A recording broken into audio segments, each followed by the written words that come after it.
gracias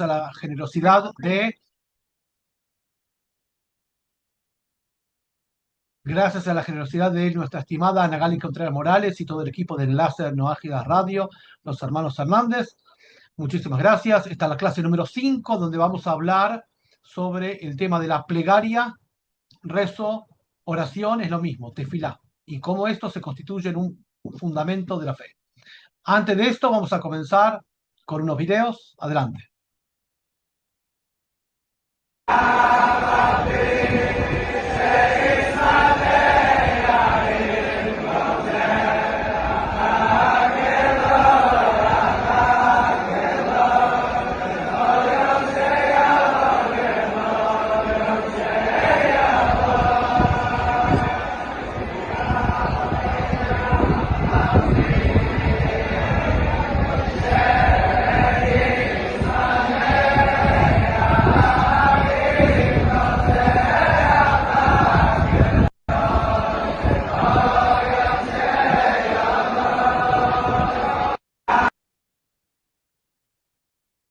Muy bien, vamos a ver el otro. Estamos viendo el video del lugar más sagrado de la tierra, el muro occidental Kotel al-Maraví, la pared de contención del muro del templo, con literalmente, ustedes vieron decenas de miles de personas orando al Eterno, especialmente cantando uno de los 13 fundamentos de la fe. Lo que estaban cantando era el fundamento número 12.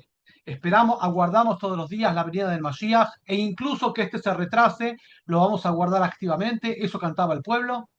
Y ahora, de otro costado, desde el sector femenino, el cántico. A ver. Every day I'm losing my mind, holding on in this mysterious ride, dancing in the storm. I got nothing to hide. Take it all and leave the world behind. Muy bien, vimos dos imágenes, vamos a ver otra más, algo cortito para inspirarnos al respecto. Volver a la imagen. Every day I'm losing my mind, holding on in this mysterious ride. Muy bien. Y una más.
Muy bien, volvemos la imagen. Lo que vimos fue lo que pronto va a pasar con la venida del Mashiach, el retorno de miles y cientos de miles al santuario del templo para escuchar la bendición de los Kohanim, de los sacerdotes, tal como la Torá lo describe, la bendición triple, se daron eso lo que hacían. En cada festividad, de hecho en la festividad de Sukkot, de las cabañas, se juntan en Jerusalén, en el muro, cientos de miles de personas para recibir la bendición de otros miles de personas que son de la tribu de Leví, Kohanim, y esto es especialmente apto de acuerdo a la profecía de Isaías para los noágidas practicantes. Isaías en su visión hace 2700 años vio este momento que estamos viviendo ahora y que ustedes vieron en pantalla, indicando en Isaías 56, como dice bien claro, tráenos a tu montaña sagrada y haznos alegrar en tu casa de oración. Como está escrito, yo he de traer a mi montaña sagrada, habla ahí a los noágidas practicantes que tienen el derecho propio de ingresar al lugar sagrado para traer sus ofrendas. Y dice Dios a través del profeta, los haré alegrar en mi casa de oración, sus ofrendas serán aceptadas favorablemente ante mi altar, pues mi casa será llamada casa de oración para todas las naciones. Esto es lo que también Isaías al final dice, que en el final de la festividad de Sukkot todas las naciones van a traer sus ofrendas y se van a alegrar y Dios los va a traer a la montaña. Los sabios explican que ese traer a la montaña es el llamado de la conciencia de estos últimos tiempos, que Isaías lo trae al principio del versículo y en el capítulo 2, y será el final de los días que las naciones afluirán hacia el monte del templo para obtener instrucción de los sabios de Israel, porque de Jerusalén saldrá la Torá para todo el mundo. Hablamos de la conexión con Jerusalén, no solamente el lugar físico, sino conceptualmente la Torá de acuerdo a los sabios de Israel. Este es un poco la introducción del tema, justamente en el fundamento número 5 que habla de la tefilá. Tefilá es la palabra que indica plegaria, oración, rezo, es todo lo mismo, no hay ninguna diferencia entre una. Vamos cambiando las palabras alternativamente para no cansar, pero básicamente hablamos de lo mismo. Y el principio número 5, que de ese vamos a hablar hoy, como siempre, extendemos a hablar 30, 40 minutos, explicar un tema. En este caso es uno de los fundamentos de la fe y después vamos a dar micrófono para que puedan preguntar y consultar lo que quieran. Vamos ahora, Ana, estimada, con la pantalla, la placa que habla del fundamento número 5 y comenzamos.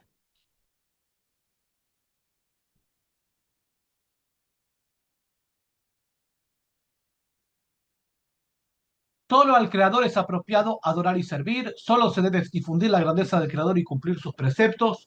No es correcto apelar, ni dirigirse, ni invocar a nada ni nadie para que nos sirva de intermediario o intercesor entre Él y nosotros. Solo al Eterno deben ser dirigidas todas las plegarias.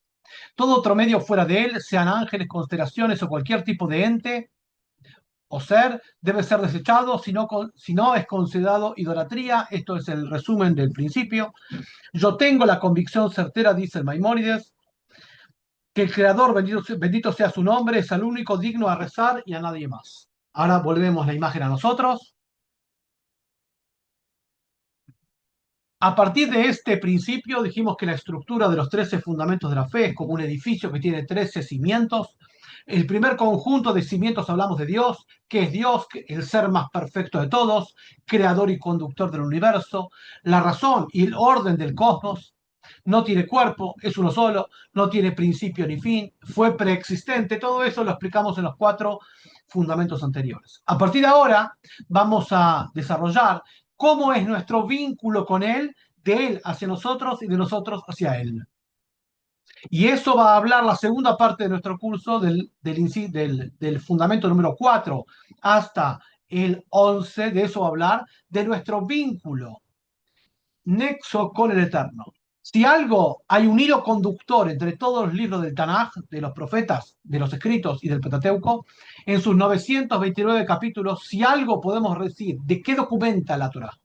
La Torá documenta el nexo y el vínculo, el acuerdo que hay entre Dios y el ser humano. Es un vínculo lleno de tensiones a nivel individual, personal, familiar, colectivo, nacional, global, donde Dios está en constante contacto con el ser humano para observar su conducta, para premiarlo y recompensarlo, para sancionarlo, para advertirle. para indicar su normativa, a ocultar si cumple la normativa o no, de qué se trata esa revelación, Dios se muestra en un punto de la historia ante millones de personas, todo eso es lo que va a venir. Entonces, nosotros frente a él tenemos un modo de comunicación que es la plegaria, el rezo, la tefilá por un lado, y tenemos que definir, y de eso se va a tratar gran parte de esta clase, cuáles son los distintivos de la plegaria monoteísta de la Torá, de acuerdo a los sabios de Israel, a diferencia de otro tipo de rezo ajeno al monoteísmo de la Torá. Las palabras pueden ser lo mismo, esta reza y esta reza, pero el enfoque, el encuadre y la concepción son absolutamente diferentes. Por eso, lo primero que le decimos a una persona que se acerca al mundo de la Torá es: un minuto, no reces, no reces. Dedícate a conocer y a entender y a comprender qué es el Eterno, cómo es el vínculo con nosotros, de qué se trata la plegaria, el rezo monoteísta absoluto, y a partir de que sepas y lo adhieras, a partir de ahí eso reza. Antes no, porque si lo vas a hacer antes de hacer estos pasos, seguramente tu concepción, tu idea, tu formato, incluso tus prácticas van a ser prácticas tomadas de religiones ajenas al monoteísmo de la Torah. Entonces, dentro del desaprendizaje y del aprendizaje está cómo nos unimos, cómo nos vinculamos con el Eterno, de acuerdo a las normativas que Él nos dio. Él se conecta con nosotros a través de un sistema de pacto, un método, que es el código Noágida, el código del Sinai, por un lado. Segundo, a través de la profecía, que tenemos que definir qué es profecía, eso va a ser la clase número 6 y 7. Y nosotros nos vinculamos con Él a través de la plegaria, del rezo. Y de eso vamos a hablar. ¿Cuáles son las características distintivas que hacen único al rezo monoteísta de la Torá, a diferencia de cualquier otro tipo de enfoque? Te dice Maimónides: el quinto de los fundamentos nos enseña que el Eterno, el Creador, es el único digno de servir, alabar, relatar su grandeza y obedecer sus mandamientos. No podemos actuar de este modo con respecto de nada, de ninguna creación, sea un ángel, una constelación o cualquier elemento o entidad o ser histórico o real o objeto de la naturaleza o de sus combinaciones. Tampoco se los puede utilizar como intermediarios o intercesores para acercarnos a Dios. Todos nuestros pensamientos, nuestra conciencia, nuestra emoción han de dirigirse únicamente al Eterno, sin ningún tipo de intermediario, y todo lo demás no debemos tomarlo en consideración.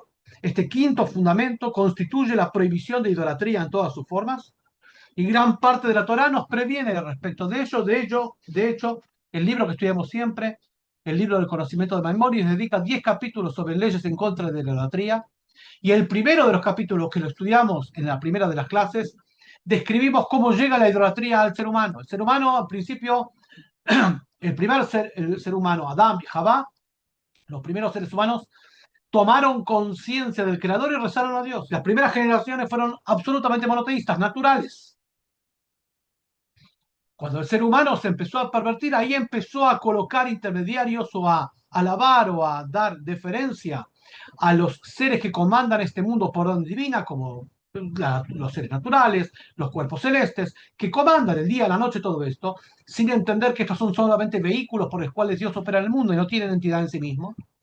Y al dirigirse a ellos y al hacer estatuas respecto de ellos, y al tener personas que hablen en su nombre, falsos profetas y embusteros, a partir de ahí se surgió el hecho de que la persona busque algún intercesor, algún intermediario para conectar. Sabemos que el monoteísmo de la Torah es el ultramonoteísmo, donde la persona tiene contacto directo con Dios absoluto, y no solamente eso, sino que en el vínculo con Dios está él y Dios, y nadie, o ella y Dios, y nada más. En el medio no hay nada, ni para relatar su alabanza en los rezos, ni de Dios al ser humano cuando se dirige a él directamente a través de su sistema de reglas absolutamente de recompensa y sanción, y nada se puede interponer en el medio, porque cualquier intercesor no viene a unir, viene a separar.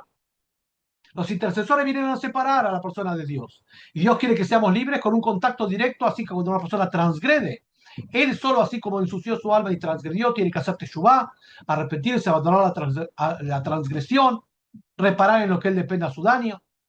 Máximo hay personas que explican cómo hacerlo. Eso sí, como dice el Salmos, que Dios es misericordioso, por eso pone personas en el camino que enseñan el camino de la teshuvá. Pero una cosa es enseñar y otra cosa es hacerlo por uno, o ayudar a hacerlo, eso no. Entonces, uno de los fundamentos del monoteísmo de la Torah es el vínculo, el nexo, el contacto del ser humano natural con su Dios. Y vamos ahora a empezar a describir cuáles son las características del rezo, la plegaria monoteísta, que lo hace absolutamente diferente en su estructura, en su ritmo, en su concepción. Ahora, el tema de la plegaria, del rezo en sí mismo, hay varias dimensiones cómo abordarlo.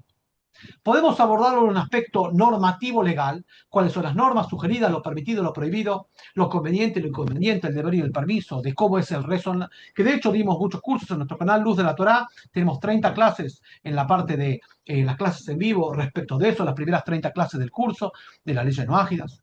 Entonces vas a saber ahí cómo es el enfoque práctico normativo. Puedes verlo de un punto de vista más conceptual, ético, el efecto de la plegaria, el desarrollo de las cualidades emocionales al respecto de eso, del amor y temor al eterno. También son cursos de Musar, ética monoteísta respecto de eso. Podés verlo de otro aspecto absolutamente. La plegaria apuntada hacia la persona no ágida, con los libros de rezos sugeridos y cómo son las diferentes plegarias para diferentes cosas. Hay muchas formas de abordar. En el marco de nuestro curso solamente vamos a abordar por qué esto es un fundamento de la fe y de qué se trata. Este mismo tema de la plegaria se puede tomar y desarrollar de esos cursos. De hecho, lo hicimos. De hecho, por ejemplo, nuestra estimada Nagali Contreras Morales y otras personas más que están presentes tomaron el curso que hicimos sobre la plegaria monoteísta, que ahí hablamos, y el mismo enlace no ágida, antes llamado Radio no ágida Breslev, también lo dimos absolutamente. O sea que el tema es muy amplio. En el marco de nuestro curso, lo que explicamos es por qué es un fundamento de la fe y qué significa. ¿Estamos? Entonces, en primero, para abrir el tema y explicarlo, vamos a hacer algunas preguntas. Estas preguntas son obviamente retóricas, no buscamos respuestas, sino que nos quede reverberando la pregunta. Y también son capciosas. Vamos a ver por qué. En primer lugar, uno de los fundamentos de la fe que vimos, que todo lo que sucede al ser humano en general y al mundo en particular, sucede con anuencia divina, con aceptación divina. Todo lo que sucede, cualquier experiencia humana es dirigida por Dios. Entonces, si Dios quiso determinado elemento que la persona decodifica que es algo malo, doloroso, perverso, lo que sea, ¿por qué rezar para cambiarlo? ¿Qué sentido tiene? Si Dios entendió que eso es lo mejor para mí. Una pregunta, ¿para qué cambiar, para qué rezar, pedir a Dios que cambie parte de lo que tengo, o me dé más o menos o lo que sea? Si al fin y al cabo Él me lo mandó y Él sabe mejor que yo qué es lo mejor para mí. Una pregunta. Otra pregunta similar. Si uno va, por ejemplo, a un banco y pide un crédito y muestra todos los papeles y lo que sea, toda la documentación, y el banco decide no darle el crédito y hace otra petición a otro banco, al mismo banco, y no le dan el crédito, y espera una vez más que cambien lo personal o lo que sea, y pide de nuevo el crédito y no le dan el crédito. ¿Tiene que seguir sentido pidiéndolo? Te van a decir que no, al revés, solamente va a enfurecer al gerente del banco. Entonces, ¿por qué es que todos los días rezamos? Parte de los fundamentos del rezo monoteísta es que no es algo a requerimiento de la persona, cuando quiero y como quiero.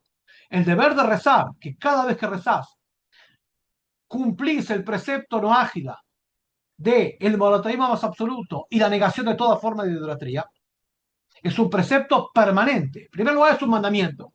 No depende de la voluntad de la persona. Dios te ordena rezarle a Él todos los días. Todos los días quiere decir todos los días. Y es un deber de hacerlo. No es. Y esta es una de las primeras, quizá la más visible diferencia que hay entre la plegaria monoteísta y la plegaria idólatra. La plegaria idólatra es yo necesito, yo quiero, yo amo, yo pido, yo agradezco. ¿De qué habla esa plegaria? No habla de Dios y del servicio divino. No relata la magnificencia del eterno y la insignificancia del ser humano. Todo lo contrario. Habla que lo principal es el ser humano. Y requiere a Dios como lo invoca para ayudarlo. O sea, ¿quién sirve a quién? En la plegaria idólatra, que viene a agradecer y a pedir, y habla de él, y cuánto le sufre, y cuánto. Habla de él, del ser humano. Y uno toma cualquier libro de rezos, judío o no ágida. La redacción no habla de uno tanto, habla de Dios y su magnificencia. Vean, por ejemplo, los salmos de los últimos 5 salmos, del 150, del 145 al 150. Relata la magnificencia de Dios y su poder y la insignificancia del ser humano y sus cuestiones. La plegaria monoteísta habla de Dios, no habla de uno. Hay dos palabras que se parecen mucho en español, pero son opuestas. Uno es terapia y otro es plegaria. Plegaria es que vos dirigís a Dios y relatás su magnificencia y tu subordinación a Él.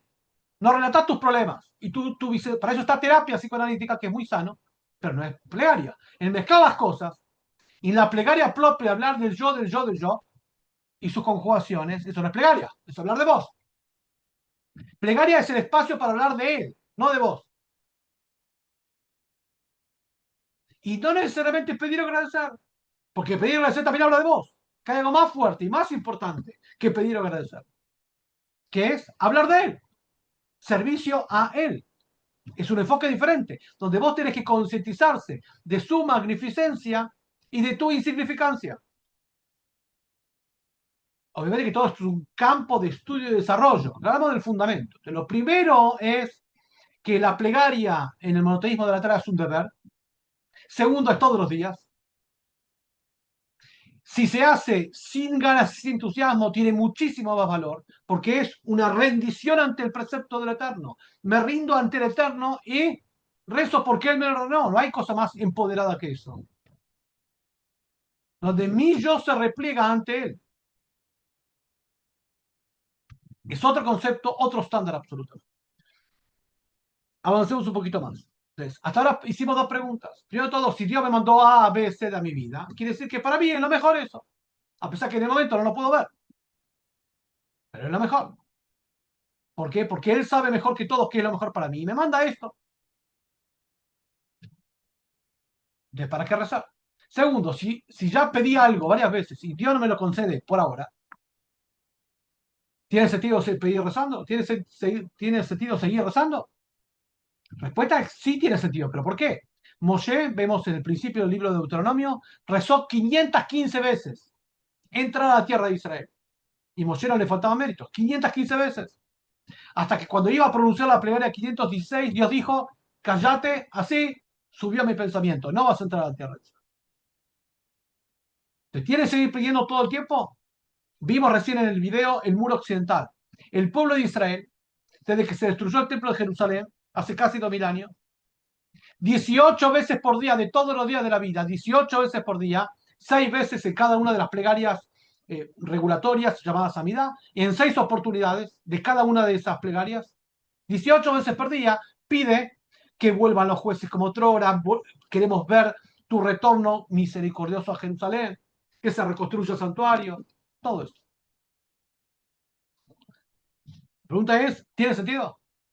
Mismo el cántico que vimos en el video al principio, es el cántico que escribió el Maimónides de puño y letra, que es el principio número 12 de la fe, que ya lo vamos a estudiar cuando lleguemos. Cada uno de los días aguardo la venida del Mashiach, aunque este se retrase, y eso viene recitándose en el pueblo judío, con plegarias, con cánticos, hace 850 años, desde que Maimónides lo escribió en su libro. Segundo, otra pregunta más. Estamos abriendo preguntas para que el tema que vamos a explicar responda a esas preguntas, pero principalmente para abrir. Otro de los fundamentos de la fe, que lo vamos a ver más adelante, se dan cuenta como cada uno de los fundamentos es un mecanismo, es un sistema que trabaja con engranajes. No es que está el primero y el décimo, todos trabajan a la vez, como los cimientos de un edificio que lo sostienen al unísono, simultáneamente. El fundamento número 10 habla que Dios conoce los pensamientos del hombre y su conciencia más íntima. Por eso es el juez de la verdad, porque puede juzgar auténticamente, porque conoce lo que motivó a la persona de actuar A, O, B o C. Dios conoce los pensamientos del hombre. Entonces, si conoce los pensamientos de la persona, ¿para qué rezar? ¿Por qué verbalizarle el rezo? Si Dios ya conoce, no tengo que contarle, para que no es como un ser humano que si no le cuento, ¿dónde vas a ver? Entonces, lo lógico sería no rezar. Si Dios igual sabe. Al revés, si yo rezo y explicito en palabras mi necesidad, mi plegaria, estaría indicando que Él no lo sabe. Y solamente a partir que yo lo revelo, Él lo va a saber. Es un error. Él sabe todo, a pesar que no se lo cuento. Entonces, ¿por qué es el deber de rezar en tanto plegaria verbal? Que la persona hace, la plegaria no es mental, es verbal. La persona dialoga con su creador. Así como el creador dialoga con la persona, reproduciendo la dinámica bíblica.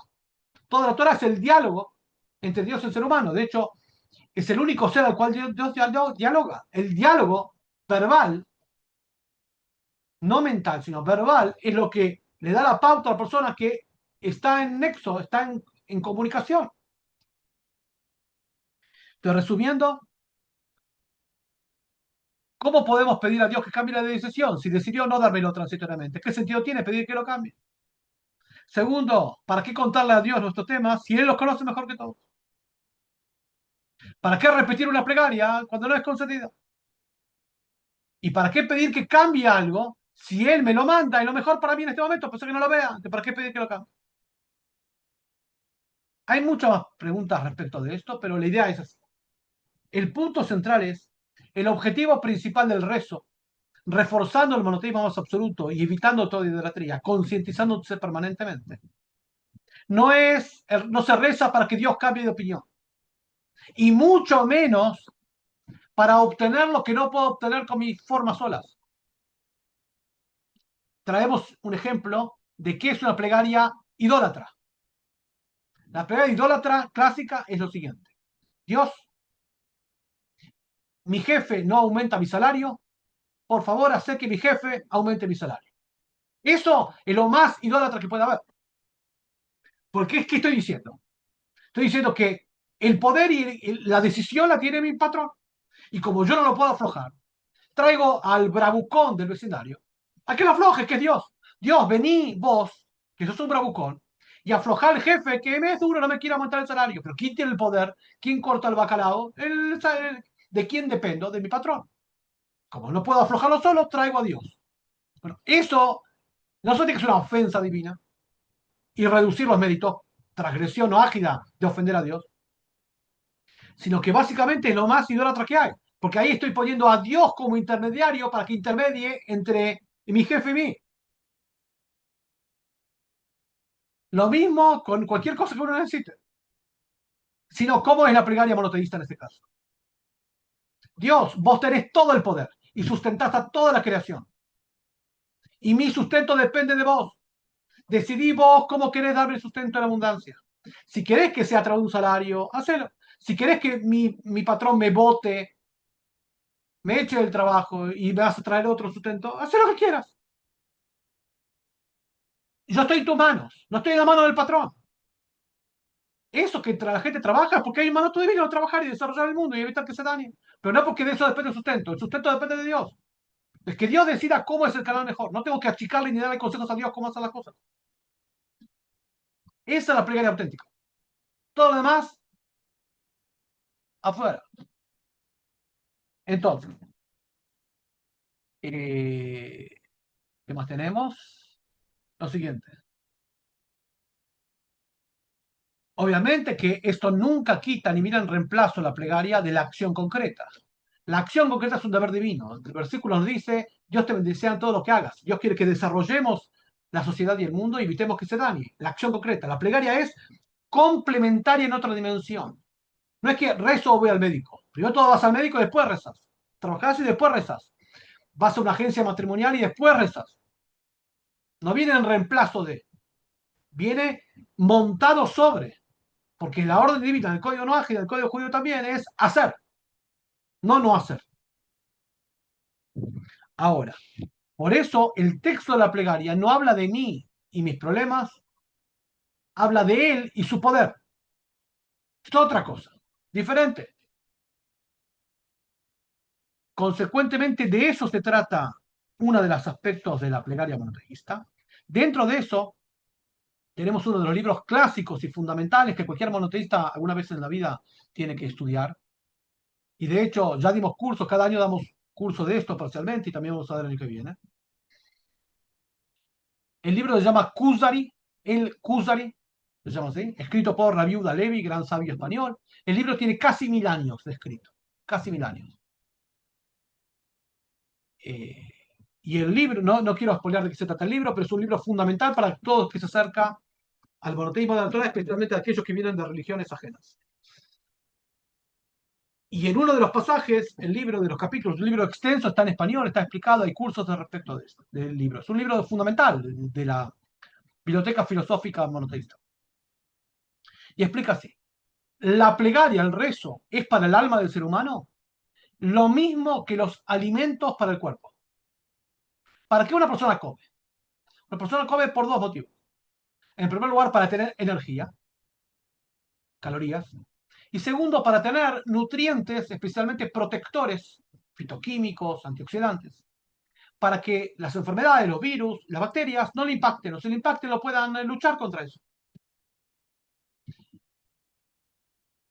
Esas son las dos razones por qué come. Y como a partir de lo que lo come tiene un efecto limitado, tiene que comer al menos 2 veces por día. Al menos 2 veces por día. ¿Por qué? Porque el efecto de una comida dura hasta el otro y se va acumulando y se va gastando. Las calorías se van gastando, los nutrientes se van desgastando y tiene que reponer. ¿Y qué pasa si no repone uno de los nutrientes o no repone ningún nutriente? Se pone raquítico y se enferma y las bacterias entran y lo enferman. O queda directamente sin energía, raquítico. Lo mismo el alma. El alma necesita una ejercitación, que en hebreo ejercitación se dice emuná. Emuná quiere decir ejercicio. Para emun, como un artesano que ejercita sus manos. Este es el término. O sea, es algo que se desarrolla y se practica constantemente. Se tonifica. La plegaria es el alimento del alma. El alma se nutre, se energiza en su vínculo con el Eterno a través del rezo. Por eso tiene que ser todos los días. Y da nutrición al alma para que poder cumplir el pacto divino. Y también inyecta anticuerpos espirituales para ahuyentar y fulminar las enfermedades espirituales que vemos por doquier. Envidia, celos, odio, violencia, promiscuidad, chumerío, todo esto que vemos del entorno. Entonces, la persona que reza de una forma monoteísta tiene gran parte eh, de las vacunas, de los protectores hacia eso, hacia las enfermedades espirituales. Por eso se reza al menos 2 veces por día, para que el alma tenga su alimentación. Los textos de las plegarias hablan de él, dijimos. Bendito sea él que ordenó y existió el mundo. Bendito el autor de la creación. Bendito el que decreta y se cumpla. El que vive eternamente y existe para siempre. Los 4 principios de la fe. Lo que leí recién es un fragmento de la plegaria, de las plegarias, pero refiere en forma de prosa poética y de cántico a los fundamentos de la fe. Servir a Dios con alegría, venir ante Él con cántico. Él nos hizo y nosotros somos suyos. La riqueza y el honor están ante ti y son tuyas, no son del patrón. Y tú dominas todo. En tu mano está la fuerza y el poder. Dios grande, poderoso y temible. Tú eres poderoso eternamente. Envía curación a nuestras enfermedades. Bendícenos en todos nuestros actos. Escucha nuestras plegarias. Ten compasión de nosotros y permítanos retornar ante ti. ¿De qué habla la plegaria? ¿Qué testimonia? Tu poder magnificente y la insignificancia del poder del ser humano. Eso testimonia la plegaria. No habla de mí mis problemas. No habla de cuánto sufro ni cuánto quiero. No habla de mí directamente. El centro de la plegaria no soy yo. Y como Dios me asiste a mí. La primera persona del singular no está, o está disminuida. La segunda persona, vos, tú, es un enfoque absolutamente opuesto al que la persona desarrolló cuando estaba en religiones paganas. Apuesto absolutamente. Por eso la plegaria empieza con meditación, con reflexión, con serenidad. No empieza con exaltaciones ni nada de eso. Un poquito más. ¿Por qué es necesaria la plegaria como imprescindible? Por lo siguiente. Habíamos estudiado en clases anteriores que Dios creó el mundo en 3 dimensiones. Tiempo, espacio y alma. Tiempo y espacio es lo más tangible. El tiempo tiene 2 direcciones, adelante y atrás, pasado y futuro. El espacio, 4 direcciones, derecha, izquierda, arriba y abajo. Un cubo. Esto es lo tangible. El alma no es lo tangible. El alma es el Dios en el mundo. El alma es el insuflo divino, el Dios que está en nosotros. Parte de la misión del ser humano en el mundo es revelar, manifestar eso. Que emerja, como a través de la práctica de los preceptos no ágiles, especialmente aquellos que no quiero hacer. Que tengo que rendirme y someterme ante la voluntad divina con una lucha. Eso se llama mitzvah. mandamiento, precepto, deber religioso, si quieren decirlo. La palabra mitzvah es la misma raíz de la palabra tzavta, unión. Con eso me conecto con Dios. Cuando adhiero a sus mandamientos y lucho contra mi instinto de hacer lo que no quiero y debo frente al pacto divino, y no hacer lo que quiero y no debo frente al pacto divino. En esa rendición ante el mandamiento me libero. Entonces hay tiempo, espacio y alma. Tiempo, espacio están todos los seres creados. El ser humano tiene la virtud extraordinaria que tiene alma. O sea, tiene una parte divina en él. Es como en el diario vivir se muestra el alma. Va a trabajar, cumple el horario, trabaja lo que tiene que trabajar y reza para que tenga éxito. Ahí asocia el tercer elemento. Tiempo, espacio y alma. Tiene una enfermedad. Obviamente, por ley de la Torah, tiene que ir al médico y cumplir las indicaciones médicas. Toma los medicamentos, hace los ejercicios y reza. Y así como hay una regla natural que si no toma el medicamento no se cura, hay otra regla natural de Dios que si no reza, no se cura.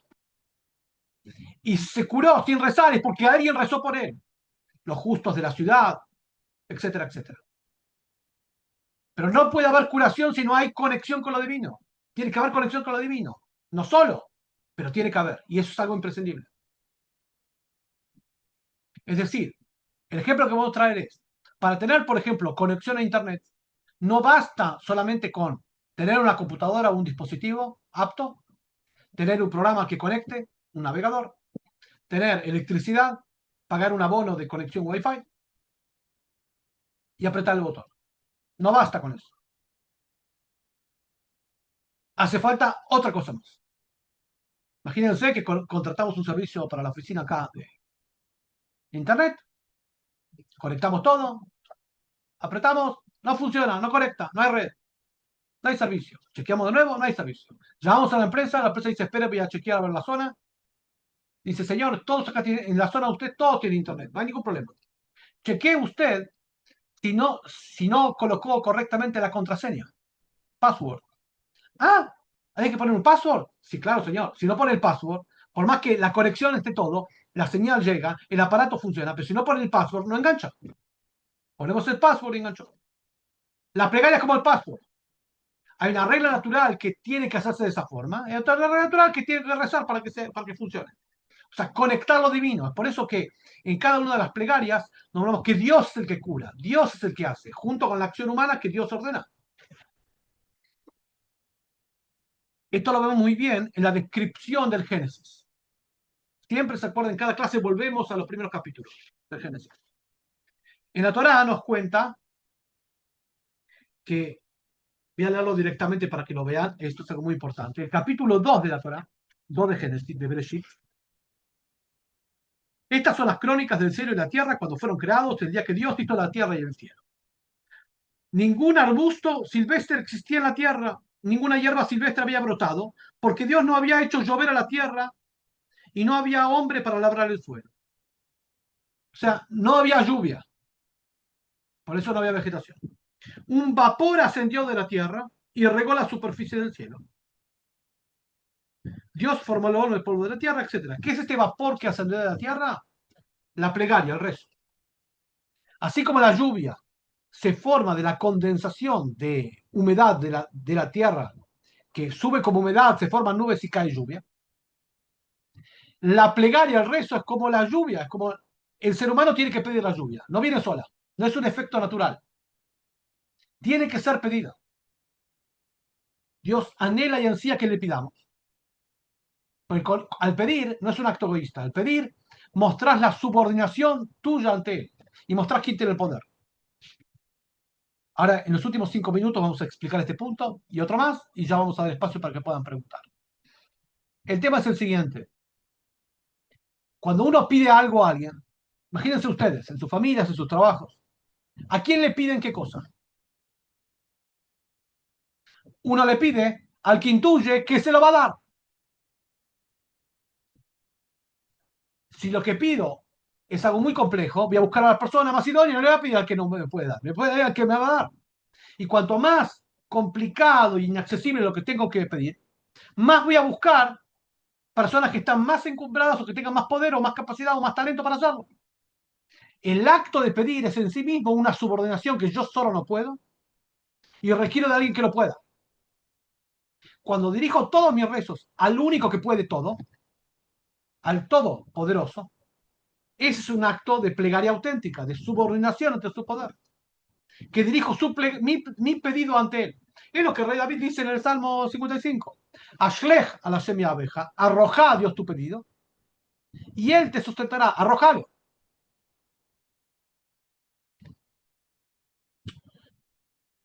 Dentro de este concepto que Dios anhela la plegaria, desea que la gente sienta su subordinación, su entrega hacia él, muchas veces Dios nos retiene las bendiciones, nos retiene nuestras recompensas, retiene a la persona de darle lo mejor de cada cosa, simplemente porque no reza, porque no muestra su subordinación, piensa que el sistema natural alcanza. ¿Pero cómo? Trabajo en el mejor, me afano, trabajo en el mejor lugar y no tengo los resultados. ¿Pero cómo? Hago todos los tratamientos médicos y no tengo resultados. ¿Por qué? Porque falta algo. Es como que tengo la computadora, tengo el abono de internet, pero no puse el password.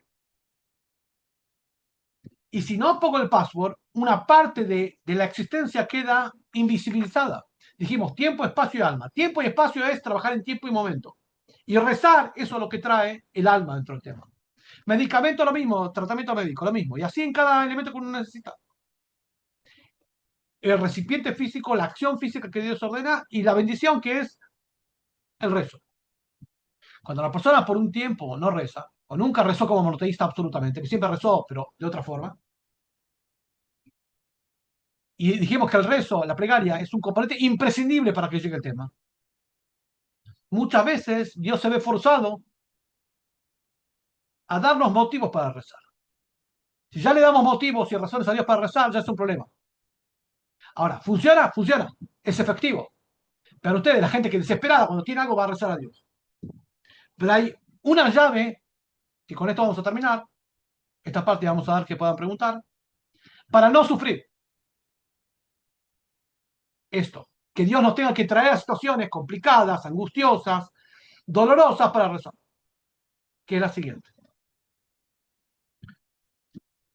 El versículo dice, en los Salmos, Salmo 146, Karov Hashem lejol korab, lejol Hashem y bemet. Dios está cerca y próximo de aquel que le clama con verdad. ¿Cómo es rezar con verdad? Hay dos formas de rezar con verdad.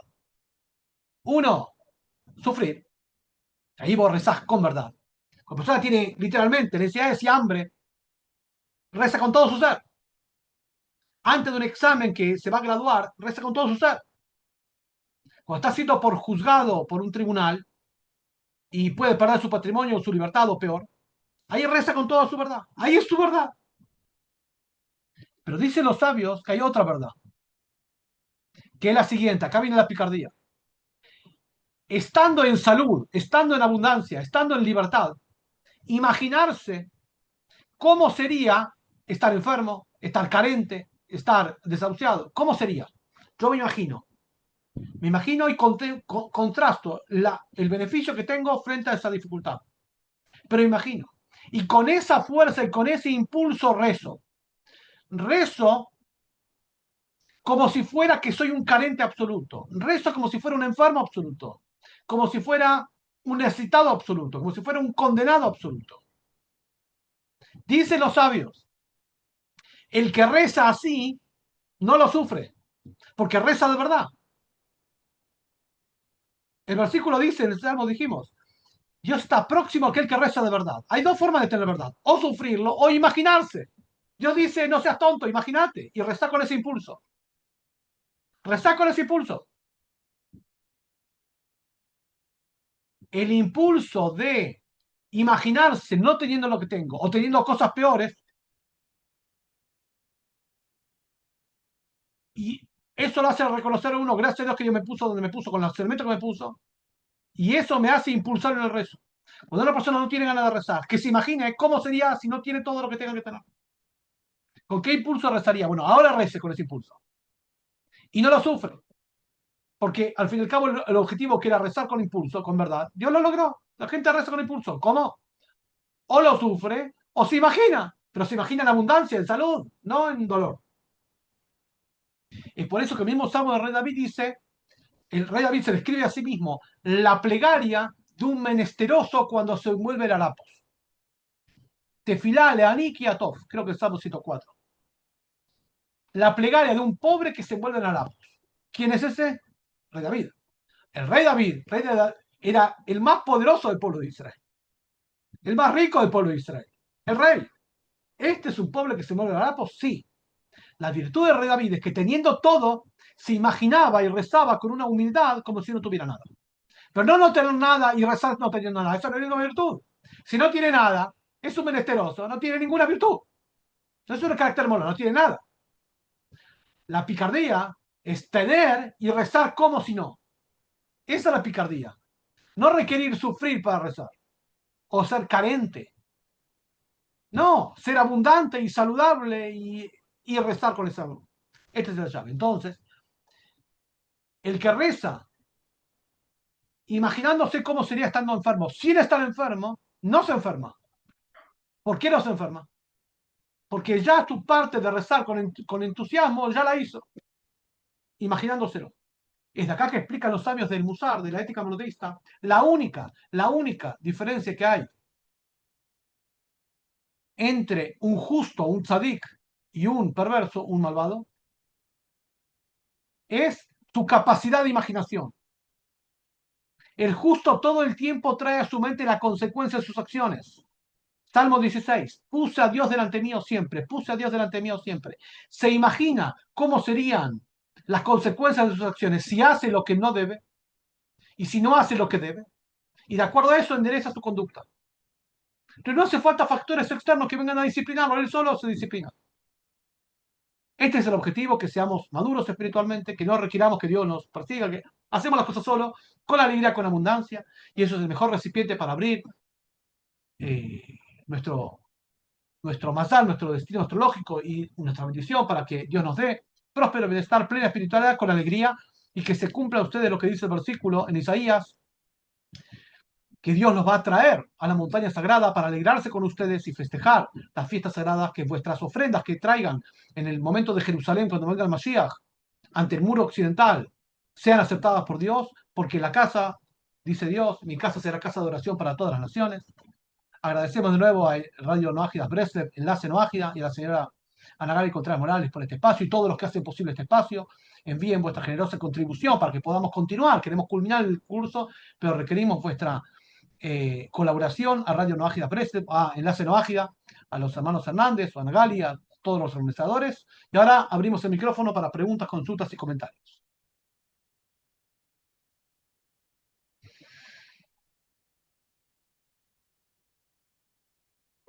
Yo un comentario, Rabino, yo creo Adelante. la importancia de reconocer y de entender también el principio número 5, que es el reconocimiento al Creador como único, y que creo que también esto que nos dijo sobre el rezo, cómo rezar, cómo tener esa concentración y esa arma que nos dieron, ¿verdad? Para poder concentrarnos y decir cómo estaríamos si el Creador no nos hubiese bendecido en tantas cosas que Él nos da, la concentración que se requiere, el análisis y todo para que pueda haber esa concentración. Por supuesto, Nagali, es un tema para desarrollarlo. Desarrollamos siempre, durante cada 2 o 3 veces por año hacemos ciclos de esto, de desarrollo de la plegaria. Hoy vimos solamente el fundamento de la fe que repite, pero es un tema para ampliar. Voy a dar, aprovechando tu intervención muy importante, algunos libros de recomendación al respecto. En primer lugar, bueno, clásico de Rabino Arush, Las puertas de la gratitud, Las puertas de la gratitud, conocidas por ustedes. Después tenemos este libro lo vamos a enseñar el año que viene, en un curso especial. Una edición nueva y con comentario de fuentes clásicas y jasídicas, Shara Bitajón, el pórtico de la confianza, ¿lo ven ahí? Salió nuevo este libro, El pórtico de la confianza. Está explicado y comentado. Es un libro editorial Keot, Argentina, que obviamente es el capítulo 4 del libro Jobot Alevot, los deberes del corazón, de Baji Ben Pukuda, otro libro que tiene 1000 años, que es un fundamento del concepto del bitajón, la confianza en Dios. La misma idea de bitajón, pero más sencilla y accesible, Confiar en Hashem, del rabino Igal Cohen. ¿Saben ustedes? El rabino Igal Cohen es uno de los rabinos principales del Consejo Rabínico del Rabinato de Israel. Y además dedica su vida también a difundir el concepto de bitajón, de confianza en Dios. Muy ameno, muy accesible. Hay muchos videos de él en internet, del rabino Igal Cohen, traducidos y todo eso. Pueden acceder a él. Este librito también. ¿Qué más tenemos? Otro libro que es el que más sugiero, del rabino Nissan Mindel, quien fue secretario de Rebbe Lubavitch. Este libro tiene 50 años más o menos. Está en español y creo que está liberada la versión en español. Pueden PDF, lo voy a buscar y si está liberado se las mando. Mi plegaria 1 y 2. Que ahí desarrolla lo que Anagali dice. La palabra kavaná quiere decir concentración y desarrollo de la emoción. Kavaná. Rezar con kavaná, con orientación y con focalización. Lo que dice ella. Este libro está concebido para desarrollar eso. Ya mi plegaria, este tomo 2 es plegarias de Shabbat, el tomo 1 es plegarias del día de semana. Está en inglés, seguro que está liberado. En español, calculo que también, y si no lo pueden comprar porque es algo accesible. ¿Qué más tenemos? Bueno, un montón de libros para sugerir. Otro libro para que vean la variedad que hay del tema. Producción nacional, acá, Argentina. Rabino Osher Forkas, director del seminario rabínico donde yo estudié, acá en Argentina, de Chabad, Argentina. Vivir la tefilá, la plegaria. Es muy ameno y muy divertido el libro y muy accesible. Vivir la plegaria. Una perspectiva jasídica sobre la plegaria, sobre el rezo. Otros clásicos tenemos Sidur, libro de rezos, hay muchos, siempre explicamos, pero este Brit Olam, de Rabino Uri Shalki, está en inglés. Entiendo que pronto va a salir al español, pero esperemos, pero por ahora tenemos en inglés. Libro universal de rezo. Y después que sí está en español, Sidur para no ágidas, de Rabino Miguel Kanievski, que en paz descanse. Así que bueno, eso es. ¿Quién más quiere preguntar? Muchas gracias, Ana Gali. ¿Quién más quiere preguntar? Consultar, comentar, adelante.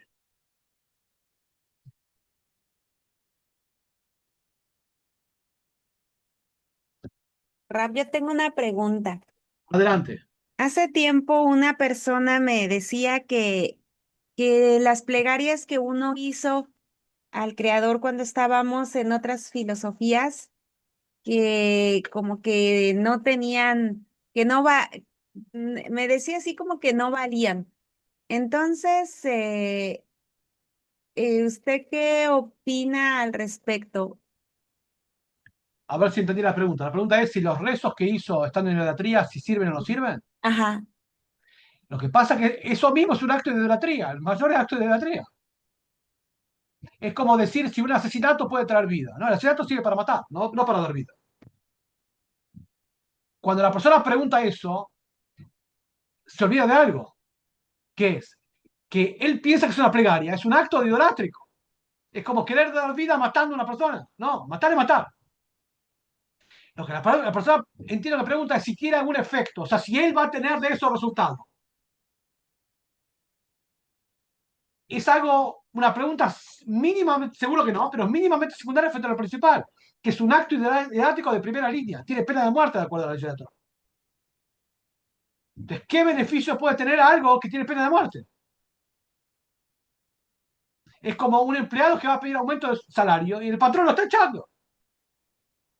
Lo marco así para que vean la incongruencia de lo que la persona piensa y cuánto estaba hundido en el lodo de la idolatría y no se da cuenta. Hasta que no se da cuenta dónde está y qué tiene que desaprender y cómo tiene que huir de eso, y arranca. Entonces, seguro y seguro que no solo no tiene efecto, sino que tiene que hacer teshuva, arrepentirse y reparar todo el daño que hizo en idolatría, haciendo actos de primera línea idolátrico. Como es rezar esto que dijimos, tal cual. gracias, Rab. Esa es la respuesta concreta. Sí, gracias. ¿Qué más? Adelante, estimada Alma. Hola, buenos días a Te todos. escucho. Alma, ¿cómo estás? Rabino, disculpe, es que con la pregunta que hizo Ana, Adelante. Rabino, yo creo que Dios es misericordioso y tan bueno que escucha a todo ser humano, aunque ande en la idolatría como que él lee la necesidad de Dios, porque cuando, bueno, yo andaba en la idolatría, yo pedía a Dios y él me escuchaba. O sea, yo sé que él me escuchaba, aunque yo estaba equivocada, sí me escuchaba. Está bien, pero eso es tu subjetividad, lo que vos sentís. Eso no quiere decir que sea real. Lo que es real es que Dios nos ama tanto que no soporta que estemos sucios. Ok. Es otra cosa. Un padre que va al hijo no le va a decir, estás sucio, igual te quiero. No. Te amo tanto que voy a hacer lo que sea para que no estés sucio. Y seguro que alguien limpio no es lo mismo que alguien sucio. Ujú. Este es el fundamento de la fe, recompensa y sanción. Sí, sí, sí, no, no hay como Esa es la virtud, esto es lo que leímos del profeta Isaías. Cuando el profeta Isaías dice, las ofrendas de ustedes serán aceptadas ante mí, quiere decir que ahora que ustedes son monoteístas y les hablan los noágidos, no le hablan a los judíos. Isaías 56. Ahora Ok, acepto la plegaria. ok. O sea, Esta es la no, diferencia. de la Ahora, verdad. ¿cómo? O sea, ya nosotros sabemos que ya, o sea, el Dios de la verdad, pero sí se compadece del que anda perdido, ¿no? Hace que deje de estar perdido, pero Ok. no la apaña en su perdición, es otra cosa. Lo sanciona. Como Esto es lo que nosotros. dice Deuteronomio 8, porque justamente Dios los quiere como un padre real, no va a soportar que su hijo esté sucio. Al principio le va a decir, mira, lo bueno que es estar higienizado y lo agradable, pero después lo va a agarrar de los pelos y lo va a tirar en el agua. Lo que es seguro es que si Dios ama a todos, pero no es lo mismo un hijo que se porta bien que un hijo que se porta mal. Eso seguro que no. Todo el fundamento de la ley de la Torah es recompensa y sanción. Acá hablamos de que la persona, mientras que rezaba de idolatría, es el acto más opuesto a Dios. Es como una persona que quiere traer vida matando a alguien. No, si matás, matás. Matar no es traer vida, lo opuesto. Que la persona, para no ser consciente del dolor de eso y lo trágico y lo doloroso que es y lo peligroso que es, quiera ponerse algodones para hacer más mullido, eso es otra historia.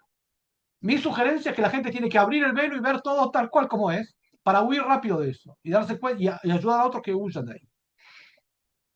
Ok, Por eso hablamos Rabbi. que nuestro centro se llama luz de la Torah, te delata, de la Torah es de doble sentido. ¿Sí?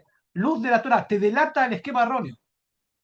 El esquema erróneo sí, bueno, al fin y al cabo, no era tan malo, sí, al fin y al cabo hace cosas buenas. No, es peligrosísimo la iglesia. Y si la gente no tiene, el fuego quema y el fuego daña. Si lo ves con cariño o con nostalgia o con lo de, al fin y al cabo, quiere decir que no entendés lo que es el fuego. No vos, hablo de general, ¿sí? Pero este es el tema. Lo importante es lo que sí vos decís, Alma, es correcto en un aspecto que dice que Dios, lo dice Maimónides en las leyes de Teshuvah, en el libro del conocimiento. Dios manda personas en el camino de la vida para que se enderecen. El Salmo lo trae. Dios es bondadoso, por eso envía personas que le muestren el cariño, que cambie, eso sí, pero no aceptar la situación de idolatría, sino mostrar con agradabilidad cómo es un error y salir de eso. Eso sí.